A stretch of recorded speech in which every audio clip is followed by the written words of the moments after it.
This is one of the sickest things ever to appear on U.S. television. It should be studied in journalism schools. This is TV journalism in the U.S. Good thing we don't have government-controlled media in this country. Ladies and gentlemen, Brian Williams. Go into greater detail.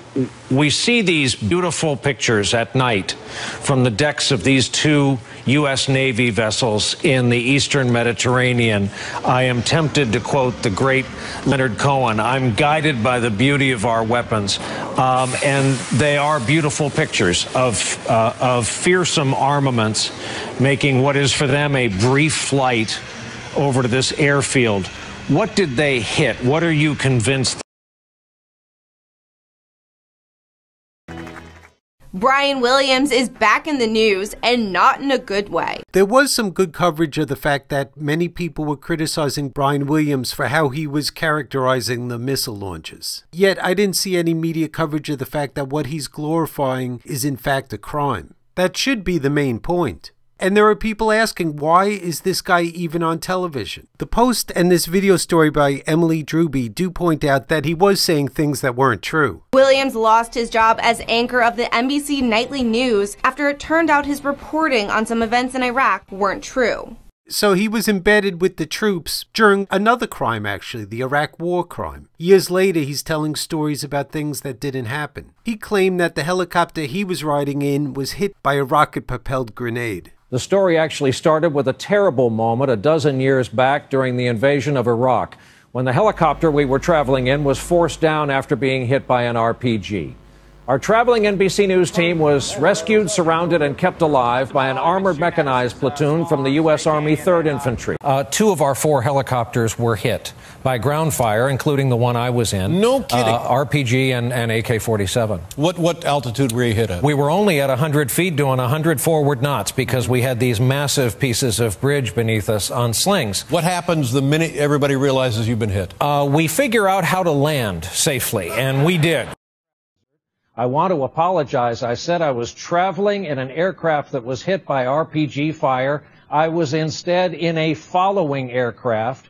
We all landed after the ground fire incident. He apologized for it, but also excusing it, saying that he was trying to support the troops with his story. This article in Stars and Stripes says there are some soldiers saying that in his apology, he still managed to misrepresent what happened. I think the media outlets that covered this story were willing to do so not because he's glorifying war, but because he did it in a dopey and cringeworthy way. If he had done it in a slicker way, they probably would have let him get away with it. Follow me on Twitter because I've been talking about important points like the illegality of this military action by Donald Trump, who had no authority under the Constitution or international law to start attacking Syria. And that's regardless of who was behind the release of those chemicals. So you can check out the recent tweets where I'm making the point that Trump not only violated the Constitution, being not only a hypocrite, but dishonest about the recent history. And the media is helping Trump to get away with it by rewriting the recent past and continuing their assault on our Constitution. The elite media has contempt for our Constitution. I tweeted this very important article out, and I'll put a link to this in the video description. This is part of a pattern where the media doesn't respect what the father of our Constitution called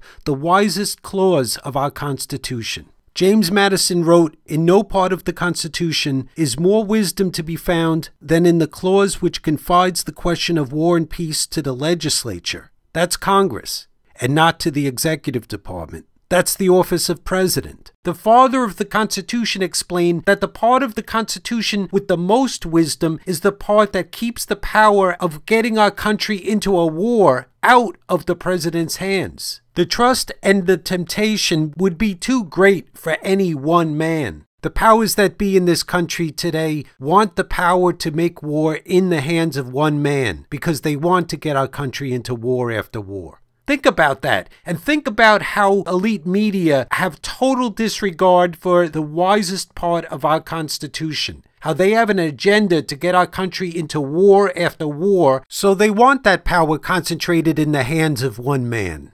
And that's one of the biggest dirty games that mass media plays in this country. They rob the American people of our constitutional right to have a safeguard to keep us from getting into needless wars.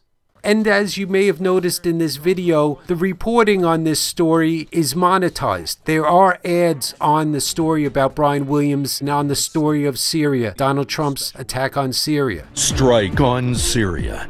So once again, YouTube's premise that these stories are supposedly not advertiser friendly obviously is false. Major media outlets are allowed to continue to earn revenue with advertising. So what YouTube has done is really hurt independent journalists. It's financial sabotage. YouTube cannot even argue that questioning the legality of the Syria strike is unfriendly to advertisers, because look at these. Huffington Post is still able to monetize stories questioning the legality. It's just that independent journalists on YouTube are being financially crippled. YouTube's unfair policy change makes this necessary. Thank you to the people who are donating through Patreon and the people who have donated to the GoFundMe campaign. I'm forced now to ask for donations instead of relying on advertising revenue because YouTube continues to target my channel. Please see this video where I talk about my fundraising efforts and this video about the YouTube petition. Please sign the petition. Over 1,000 people have signed the YouTube petition petitioning YouTube to change its policy back.